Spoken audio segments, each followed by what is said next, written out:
pessoal, meu nome é Raíssa Ribeiro de Moraes, eu sou graduanda em História pela UES-Fafidam e como vocês viram no início, o nosso tema seria o Islã no Brasil Imperial do século XIX, mas eu não estou sozinha, eu estou com algumas amigas que me ajudaram nesse projeto, sendo uma delas a Rayane, a outra a Sara e também a Édria.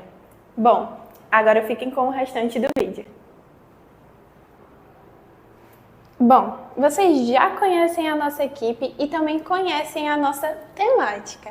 Agora, a gente precisa dar continuidade no vídeo dissecando o que é esse tema e quais abordagens a gente deve tratar. Bom, para a gente conseguir entender o que foi o Islã no Brasil Imperial do século XIX, a gente precisa primeiro compreender o que se passava no Brasil Imperial.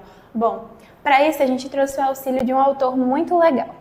O Marcelo Basile, no livro História do Brasil, Brasil Imperial, volume 2, no capítulo O Laboratório da Nação, período regencial, ele vai trazer algumas coisas muito interessantes para nós.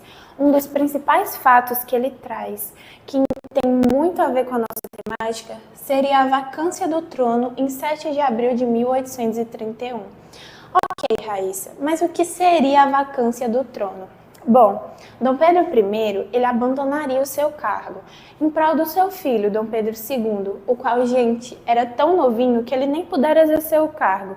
E isso faz com que traga muitas complexidades e muitas problemáticas em volta dessa busca pelo poder regencial. E essa busca incessante faz com que aconteça algumas coisas, mas a principal delas seriam as revoltas.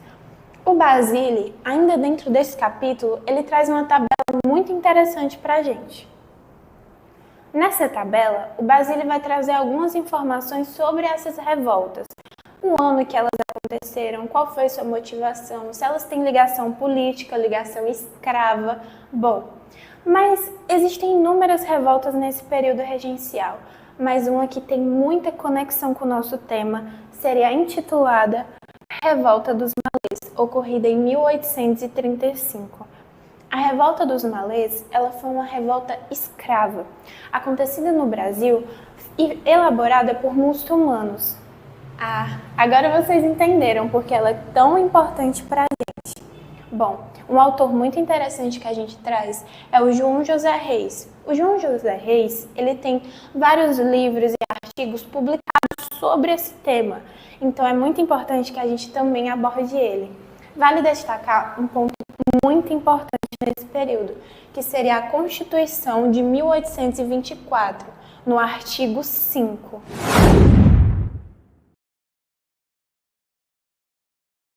Como vocês puderam ver, no artigo 5, a gente vai observar que a única religião aceita veementemente era a religião católica apostólica romana. Mas isso, gente, era inviável, tendo em vista que existiam outras religiões, como por exemplo o próprio Islã. Outro ponto que é importante ser destacado estaria no livro intitulado Rebelião Escrava no Brasil, a história do levante dos malês, onde João José Reis vai nos explicar os acontecimentos das madrugadas de 24 para 25 de janeiro de 1835, onde escravos africanos muçulmanos, que eram intitulados malês, eles protagonizaram um sério levante em Salvador. Bom, qual foi o resultado dessa revolta? Vale destacar que essa insurreição ela teve um grande impacto nacional, principalmente ali no estado do Rio de Janeiro, onde a divulgação do relatório do chefe de polícia baiano acaba por intensificar as ações das autoridades e a vigilância sobre a população negra.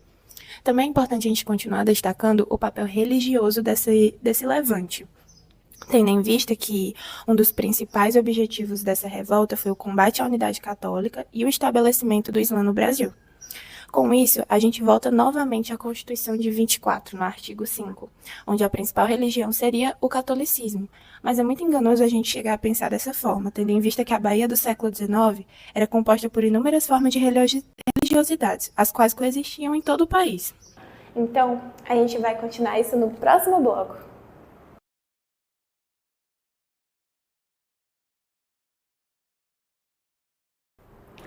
Bom, como vocês puderam ver, o nosso primeiro bloco vai falar sobre a presença religiosa no Brasil Imperial. Bom, o que é importante a gente falar sobre isso? Como terminado no último bloco, a gente citou a Constituição de 24. Essa Constituição, ela era limitadora, então ela não aceitava outra religião a não ser o catolicismo aqui dentro do Brasil. Então, essas outras religiões, elas tinham que manter suas atividades sigilosamente. Essa forma de agir sigilosamente era uma tentativa de resistência. Então se permaneciam os cultos, também se permanecia toda essa diversidade. Como exemplo, a gente vai ter ainda a persistência, a existência de pessoas do candomblé. Então essa diversidade ela nunca foi morta. Essas pessoas lutavam todos os dias e buscavam para que a sua religião, a sua cultura, as suas raízes permanecessem vivas dentro de um Brasil que lutava para matá-las.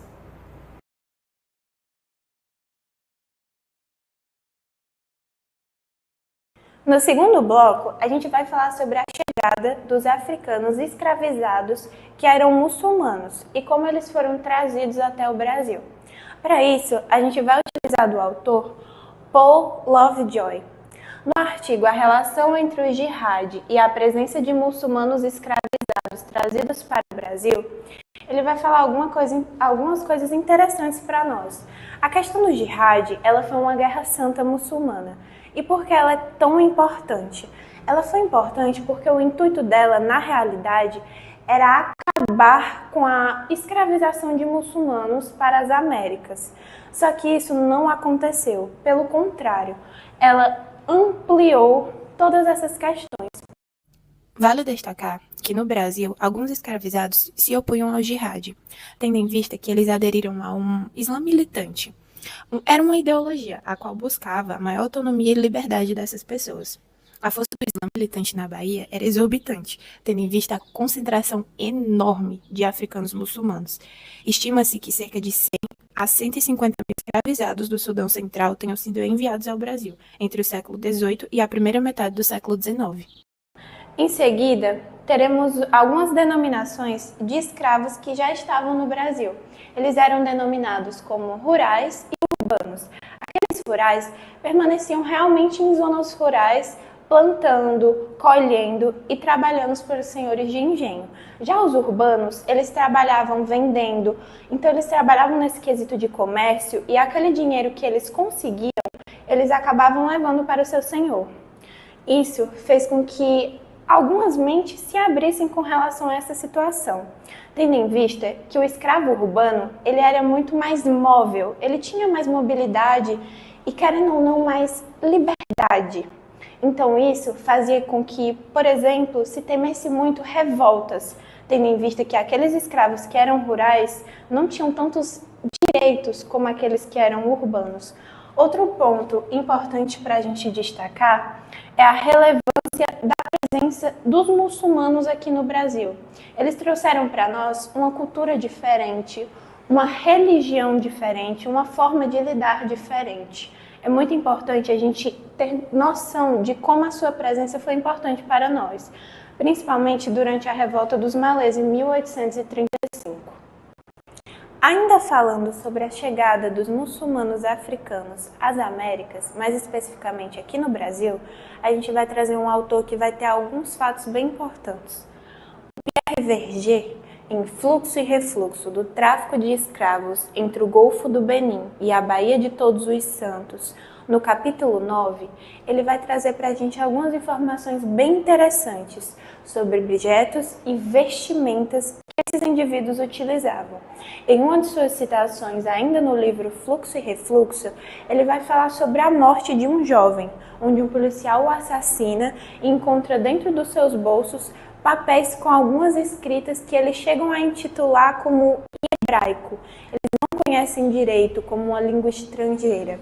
E isso é bem evidente dentro da Revolta dos Malês.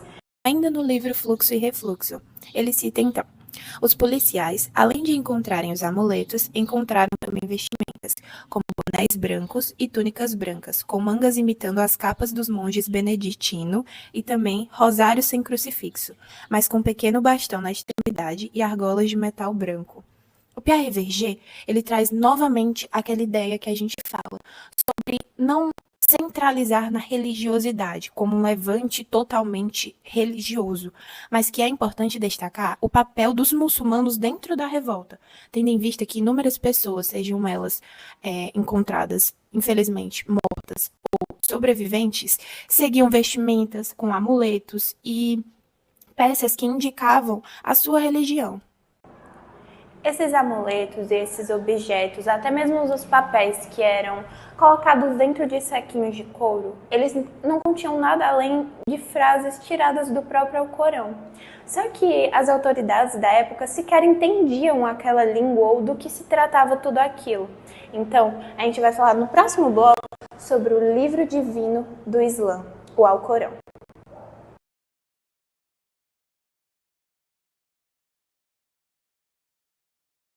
O cenário mudou, mas a temática ainda é a mesma. Para a gente dar continuidade ao último bloco, a gente precisa falar sobre o Alcorão, que foi o último assunto que a gente destacou. O Alcorão, ele é o livro divino do Islã. Lá contém os seus ideais, os seus dogmas e os seus modos de vida. Bom, para isso, a gente trouxe o Hassan Rattouf. No livro Viagem pela Mente de um Muçulmano, lançado em 2014, o Rattouf, ele vai trazer algumas coisas bem interessantes. Ele vai dizer que para os muçulmanos, o Alcorão, ele não é apenas dogmas ou uma forma de seguir a sua vida. O Alcorão seria quase que um modelo, um meio de seguir, como uma esperança naquele caminho que você ainda não sabe traçar. Bom, por que isso é tão importante? Quando a gente trata de Islã dentro do Brasil, a gente tem que falar sobre a revolta dos malês. E eu acho que um ponto muito importante dentro dessa revolta foi a esperança e a fé. Bom, o Rattouf vai falar exatamente sobre isso nessa citação. Assim, observamos a citação do Rattouf. Por ter tamanho alcance na vida dos fiéis, com prescrições de conduta que abrangem as mais diversas esferas, o Alcorão é considerado um estilo de vida, e não somente um livro religioso. Rattouf, 2014. Como vocês puderam acompanhar, a citação descrita, ela exemplifica totalmente os acontecimentos da revolta dos malês, tendo em vista que aquelas pessoas buscaram esperança onde elas mais poderiam, na sua fé. Os papéis, os adornos, os amuletos, eles fortificavam a fé que eles tinham e a esperança de vencer aquela revolta, saírem da escravidão e poderem assim seguir suas vidas como homens livres e mulheres livres.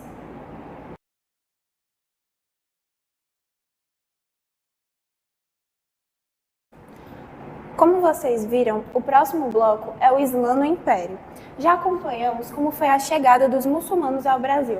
Agora a gente precisa compreender como se desenvolveu a chegada deles e a permanência e existência deles dentro do Império. Para isso, nós trouxemos o autor, Albert Hourani. No livro Uma História dos Povos Árabes, lançado em 1991, ele vai trazer para a gente algumas informações bem interessantes, como, por exemplo, sobre o surgimento do próprio Islã. Ele vai dizer que Mohamed, em árabe, ele está em um retiro e ele recebe a visita do anjo Miguel. E ele lhe passa uma mensagem. Essa mensagem logo viraria o Corão, o livro divino do Islã. Bom, agora a gente vai acompanhar uma citação muito interessante do Hourani. Em Medina, a doutrina de Maomé ganhou força e começou a se expandir. Hourani, 1991. Como vocês puderam observar aí na citação do Hourani, ele vai trazer que o Mohammed, ele vai se expandir e vai chegar em Medina, onde aí sim ele vai conseguir mais visibilidade. Sim, isso ocorre. Mohammed, ele acaba por não ter tanta visibilidade em Meca e também não ser muito aceito. Então, de Meca, ele parte para Medina. E esse acontecimento é denominado como Hégira. E isso demarca o ano zero do Islã. Bom, depois disso, Mohammed, ele acaba por falecer no ano 632 d.C. Com isso, a Península Arábica acaba sendo unificada e liderada pelos intitulados califas. Com todos esses acontecimentos, o Islã ele vai se expandindo, chegando até mesmo a Jerusalém. e ocupando países que hoje conhecemos como Líbia, Egito, Tunísia, Argélia e até o próprio Marrocos. Então, esse Islã africanizado é o Islã que chega ao Brasil do Império. Partindo agora para outra análise, utilizaremos do Gilberto Freire. Ele traz uma citação muito interessante sobre a revolta dos malês. Merece lugar entre as revoluções libertárias, de sentido religioso, social ou cultural. Freire, 2003. Observamos então que o Gilberto Freire ele vai compreender a importância dessa revolta, visando compreender o seu papel cultural, religioso e de resistência dentro do Império. Bom, por quê? A gente compreende como a fé impulsionou aquelas pessoas, como resistiram até mesmo por conta da escravidão, como resistiram em busca da sua liberdade. Agora analisaremos uma citação do João José Reis. Não há sombra de dúvida sobre o papel central desempenhado pelos muçulmanos na rebelião de 1835. Reis, 2003. Nessa citação, o João ele vai deixar bem claro a importância e o papel dos muçulmanos dentro do nosso país. Com isso, ele também vai deixar bem claro o fato de que, apesar de não terem muitas provas, é muito equivocado que a gente deixe de lado o fato de que aquelas pessoas que estavam mortas, ou até mesmo alguns sobreviventes, em sua maioria portavam vestimentas ou amuletos que remetiam ao Islã. Ele fala também sobre como essas pessoas ficaram após a revolta. Essas pessoas que morreram, elas acabaram sendo enterradas em valas, sem nenhuma significância. É bom destacar o valor do enterro, da cerimônia de enterro para pessoas do Islã. Outro ponto importante de se destacar é os quais sobreviveram. Eles acabaram levando açoites ou até mesmo chegaram até a morte. O Reis deixa isso bem claro, expondo que essas pessoas sofreram bastante e que o seu papel foi muito importante nessa revolta. Então, é injusto que apaguemos a sua participação dentro dela. Reis continua ainda falando sobre como se finalizou tudo isso. Acontece que essas pessoas que eram identificadas como pertencentes à religião do Islã, elas acabavam muitas vezes sendo deportadas ou até mesmo assassinadas. Então, pessoas que possuíam anéis, documentos que fossem em árabe, qualquer indício de que você fosse muçulmano acabava por determinar possivelmente a sua morte. Então, criou-se um ambiente caótico para essas pessoas, principalmente na Bahia, onde foram criadas leis que privatizavam ainda mais a mobilidade e a existência dessas pessoas no Brasil imperial. Como podemos acompanhar, a situação de vigilância fez com que surgisse, como citaria Reis, um Islã que, menos rebelde e mais adaptado às necessidades do dia a dia de seus acólitos e clientes. Viajou da Bahia para outras regiões, acompanhando as rotas do tráfico interno depois de 1835, Reis, 2000. Após todo esse clima de perseguição e medo, muitos africanos optam por voltar para a África e assim reiniciar toda a sua vida, dando um pontapé inicial. Mas ao chegarem nos seus países de origens, eles acabam sendo vistos como imigrantes perigosos. E já aqueles que optam por ficar, eles vão necessitar negar sua própria fé, em busca, claro, da sobrevivência. Assim, Reis definiria que surgiria um novo Islã. Por fim, ele deixa claro o caminho que o Islã segue dentro do Brasil. Ela tenta se manter viva a todo custo, mesmo com muitas complicações. E com isso, seria futuramente fortalecida por meio da imigração.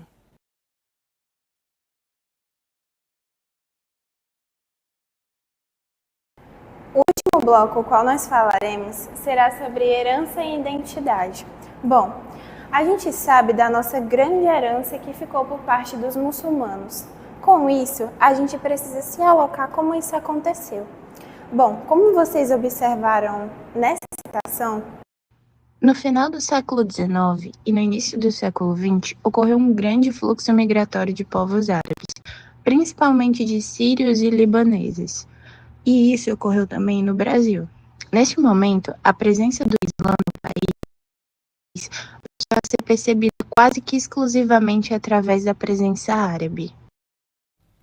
É novamente importante destacar e fortificar a ideia de que aquela imigração, com grandes aspas, feitas inicialmente, a quais resultaria nos indivíduos intitulados malês, foram feitas de pessoas escravas, e não de pessoas que vieram por sua própria vontade.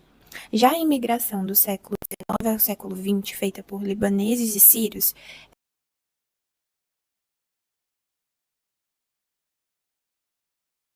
uma imigração por pura vontade, pessoas que vieram explorar as Américas. Dentro do Brasil, foi-se criada essa imagem de que os sírios e os libaneses imigrantes para cá eram simplesmente pessoas árabes. Mas a gente vai trazer dois pontos que são importantes de destacar. O primeiro deles é: muitos dos árabes imigrados não eram muçulmanos, mas sim cristãos, especialmente cristãos maronitas, ortodoxos e melquitas, já que vinham do Oriente Médio com essa tradição religiosa. O outro ponto seria: mesmo assim, no imaginário social brasileiro, o árabe era identificado como muçulmano, porque a religião islâmica era vista como inseparável da identidade cultural do povo árabe. Assim, a religiosidade islâmica era percebida como vinda junto com a nacionalidade. Esse grupo de imigrantes ele vai passar a ser reconhecido como mascates. Bom, o que seria um mascate, Raíssa? O mascate ele era um vendedor ambulante que percorria várias regiões urbanas oferecendo mercadorias de maior diversidade. Muitos imigrantes árabes optam por essa atividade tendo em vista a sua experiência prévia, já vinda do comércio que vendiam nos seus países de origem. Bom, essa prática acabou se expandindo e consolidou no Brasil essa imagem, associando o árabe à habilidade comercial.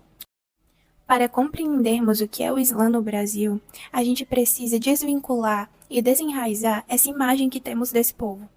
É importante que entendamos que a maioria dos povos árabes é muçulmano, porém, a maioria dos muçulmanos não são árabes. O Islã, ela não é uma religião exclusiva das pessoas árabes, mas sim do mundo inteiro. Partindo agora para o que nos foi deixado, a presença árabe e muçulmana no Brasil contribuiu demais para a nossa cultura, principalmente na língua, ritos e até mesmo nos costumes que são trazidos pelos imigrantes.